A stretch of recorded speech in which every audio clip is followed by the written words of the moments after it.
2021 সালে তালেবান ক্ষমতা দখলের পর হঠাৎ বদলে যায় আফগানিস্তানের রাজনৈতিক মানচিত্র। নিরাপত্তা ঝুঁকি, অনিশ্চয়তা এবং মানবাধিকার লঙ্ঘনের প্রতিবাদে কাবুলে নিজেদের দূতাবাস বন্ধ করে দেয় ভারত।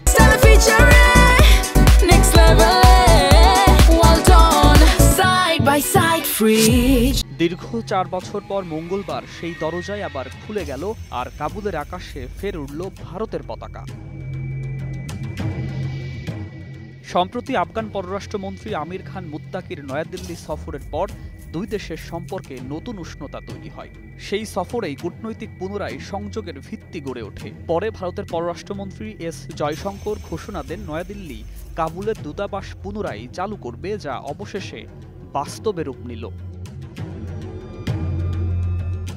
ভারতের পররাষ্ট্র মন্ত্রণালয় এক বিবৃতিতে জানায়, আফগান পররাষ্ট্রমন্ত্রীর সফরের সময় ঘোষিত সিদ্ধান্ত অনুযায়ী কাবুলে ভারতের টেকনিক্যাল মিশনের মর্যাদা এখন পুনরায় দূতাবাস পর্যায়ে উন্নীত করা হয়েছে।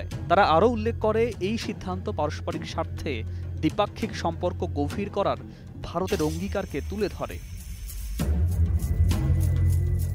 যদিও নয়াদিল্লি এখনও আনুষ্ঠানিকভাবে তালেবান শাসনকে স্বীকৃতি দেয়নি, বিশ্লেষকদের মতে ভারতের এই পদক্ষেপ ভূরাজনৈতিক বাস্তবতার সঙ্গে সামঞ্জস্য রাখার ইঙ্গিত দেয়।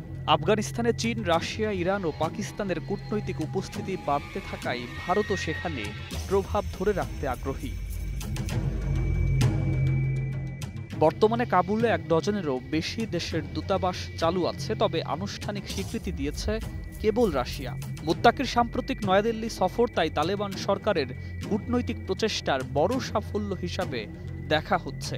4 বছর পর দূতাবাসের এই পুনরারম্ভ এক স্পষ্ট বার্তা দিচ্ছে, কূটনীতিতে সম্পর্ক কখনো শেষ হয় না, সময় ও প্রয়োজনেই তার নতুন অধ্যায় শুরু হয়। সুকান্ত সরকার, 21 টেলিভিশন।